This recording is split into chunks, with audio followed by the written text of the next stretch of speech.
नए साल की शुरुआत के साथ ही मोदी सरकार ने देश के उन तमाम लोगों को एक बड़ी सौगात दी है जिनकी उम्र फिलहाल 75 साल है या उससे अधिक है। दरअसल पिछले बजट के दौरान मोदी सरकार ने कई तरह के वादे किए जिन्हें आगामी बजट से पहले पूरा कर दिया गया है।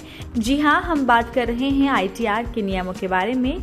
गुरुवार को मोदी सरकार के द्वारा इन नियमों में कई परिवर्तन किए गए।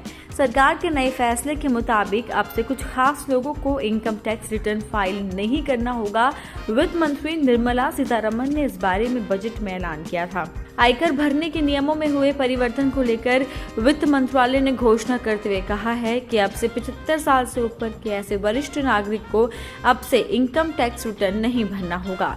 आपको बता दें, जिन भी वरिष्ठ नागरिकों के पास में इनकम का साधन सिर्फ पेंशन या फिर बैंक से मिलने वाला ब्याज है तो उन लोगों को ITR फाइल नहीं करना होगा। वित्त मंत्रालय ने ट्वीट करके इस बारे में जानकारी दी है। वित्त मंत्रालय के मुताबिक बुजुर्ग लोगों के लिए इनकम टैक्स एक्ट 1961 में एक नई धारा सेक्शन 194P जोड़ा गया है। इसके तहत वरिष्ठ नागरिकों को ये फायदा मिलेगा और उन्हें कर नहीं देना होगा।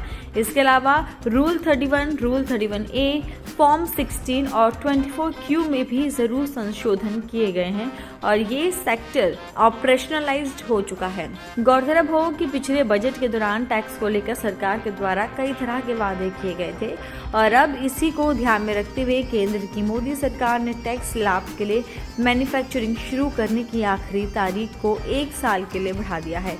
सरकार के द्वारा अब इसकी आखिरी तारीख 31 मार्च 2024 कर दी गई है। आयकर अधिनियम नागरिकों की इनकम पर टैक्स के लिए प्रावधान करने के साथ ही कई रियायत और छूट भी प्रदान करता है। इन रियायतों और छूट से टैक्स भरने वालों को काफी राहत भी हासिल होती है।